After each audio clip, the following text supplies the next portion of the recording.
What's going on, everyone? So, per Adrian Wojnarowski, the 76ers are waiving veteran guard Danny Green. Sources tell ESPN Philadelphia needed the roster spot to complete the trade with the Clippers. So, in case you didn't know, James Harden has officially been traded to the Los Angeles Clippers.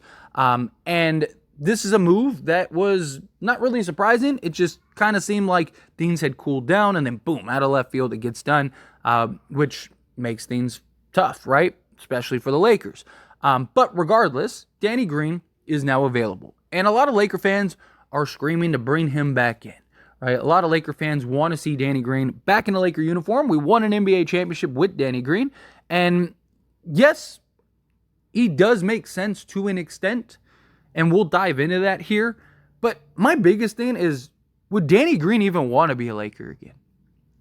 Now, I'm old enough to remember that Danny Green missed a shot in a year in which we won the NBA championship, and we went on and he got a ring and everything was good, and it was, the bubble year and all that stuff. I'm old enough to remember that when he missed that shot, instead of people just being like, hey, you'll get the next one, proceeded to send him death threats and threaten his life and just be just as toxic and vile as possible, right? Why would Danny Green want to be a Laker for one? Just wanted to start there, right? Now, maybe he understands, hey, look, it's the way it works. Fans are going to be fans. People are going to be people, right? I would get that anywhere. So maybe he would be willing to return to the Lakers. Now, if he is, again, the shooting guard position, we could use a body in. It's not like a complete necessity, but it would be helpful, right? To bring in a guy, especially a veteran guy, especially a guy that can knock down the three ball, be a 3-and-D style guy, and also add some stability at that shooting guard position, right? Where like right now it's like Cam Reddish or Max Christie, even though Max Christie hasn't seen the floor yet. Like it'd be nice, especially come playoff time, to have a guy like Danny Green on the roster. And he could also even kind of play that veteran like Jared Dudley role. So I do think that there are the pros there. Couple cons, though. He hasn't been the same player since injury. He hasn't played as much basketball since basically the bubble year when he was with us. He's 36 years old now. And I don't think Danny Green is the guy that really improves the roster much. Right? Now, there is more, especially when you're talking the 15th roster spot, because that's what this would be. This would be the 15th roster spot. When you talk about that, there's more to, that position than just being excellent at basketball, right? Obviously you want as many great players as possible, but you're seeing, even right now, right? The Lakers are kind of trying to figure out what is our rotation, how do we go, because you just have so many guys. You have so many guys you can make an argument for to actually play and get quality minutes. And it's okay, well, now Darvin Ham's trying to navigate that and figure that out, and it's tough. It's very tough, right? You see a bunch of lineups, different rotation players, you see different groups out there because they're trying to experiment. Okay, well, how did this look? How does this look? How does that look? Right? So adding a guy like, I don't know, let's say Alex Caruso got bought out, right?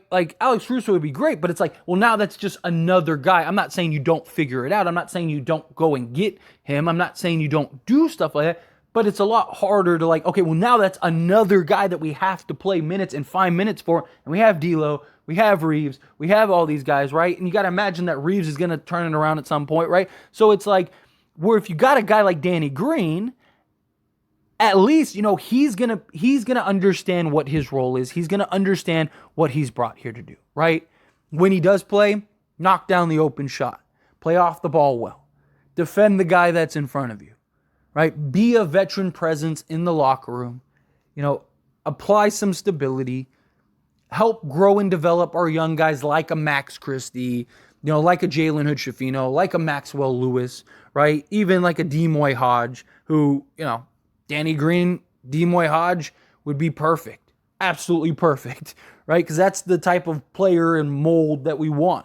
a KCP, a Danny Green type guy. And for a long time, Danny Green was like, you needed a 3-and-D guy. Danny Green was that guy, right? Like, he was the best at it in the league. Like, he was the guy that everyone wanted as like that 3-and-D guy. But now it's just, I mean, he's not the same guy he once was. And that's something that I think people need to understand, right? Now, the Lakers are going to fill that 15th spot at some point. Whenever that is, we'll see. My guess is that it's either in the buyout market post-trade deadline, or it's like we did with Tristan Thompson right before we entered the playoffs. That's when you saw the Lakers go and bring in Tristan Thompson. Like, I could see something like that. But, like, you could go about this a couple ways. Like, you could also look at it as like, okay, if we get Danny Green, he could almost be like a development guy for us that can play in spots. But he could also be a valuable, just like a trade chip, like an add-on for salary, if we did some type of trade later on down the road. Or he could just be a momentary piece, right? You bring him in, you're signing him to a non-guaranteed deal. He's a veteran. He knows the deal. He knows how this works, right? Puts a little money in his pocket. He gets to go and, help be almost like a player coach for the Lakers. He will get spot minutes most likely because he's going to play over a Max Christie. He's going to play over a Cam Reddish more likely than not on most nights, right? And then whenever that guy that becomes available that makes sense at the trade deadline or the buyout market or whomever, now it's like, okay, well, now, Danny, thank you for your time. Thank you for your services to let him go. Like, but to bring in Danny Green in like a big role and like have him be like a real piece in the rotation and stuff, I just don't necessarily see that happen. Right? I just don't. Again, the last time he played a like significant amount of games was the 2021-2022 season. And that season, he played 62 games, right? So he had the stint with the Lakers, right, in which he played 68 games, 2019-2020 season. Then he went to Philly, played 69 games, 62 games. Then after that, he gets hurt. Memphis, he plays 3 games. Cleveland, he plays 8 games. And so far in Philly, he's played 2 games.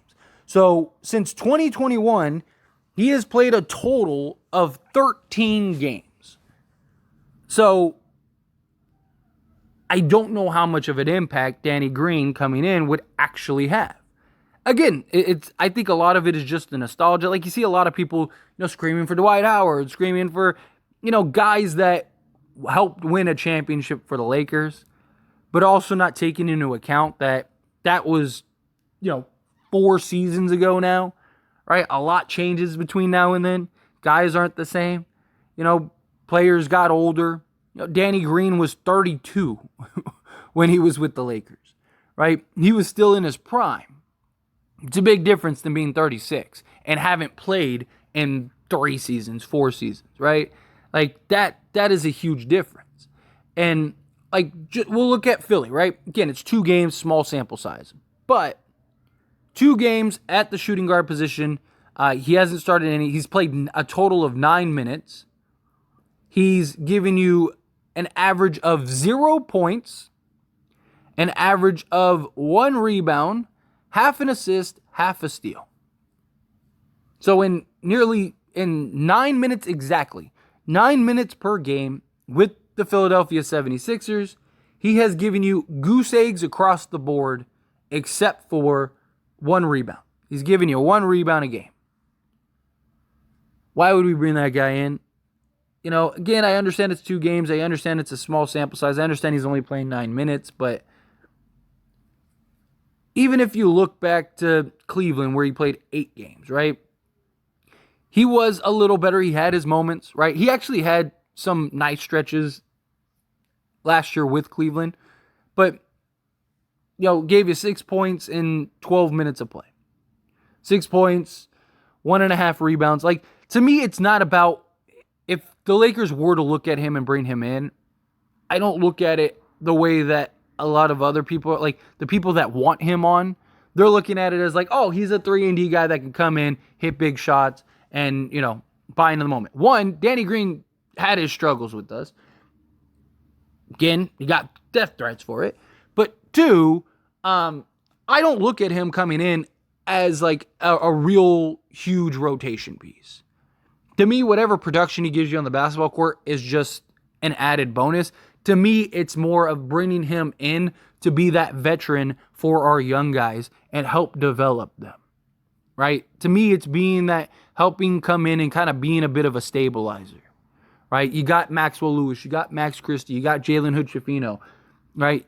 He can come in and work with these guys, even Austin Reeves, right? Just to have that veteran, that presence that can come in, that has been there, has won NBA championships, that is well respected, that has built a career on being the type of player that the Lakers need. Max Christie, Jalen Hood-Schifino, and all these guys to be. Even Cam Reddish, right? Cam Reddish could learn a lot from him. So I don't hate the idea, but not for the reasons why many do. But anyway, as always, this is a discussion, so I pass the question on you. Let me know your thoughts and opinions down in the comments below. How do you feel? What do you think? Do you think, Lakers should take a shot on Danny Green? Do you think, no, stay away from Danny Green?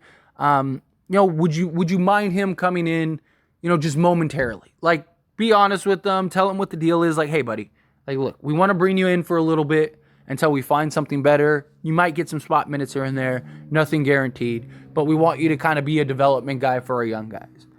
Like, I wouldn't hate that at all. Like, if that happened, I would be all for that, right? Bring him in as, like, a bit of a development coach for our young guys. I'd love that.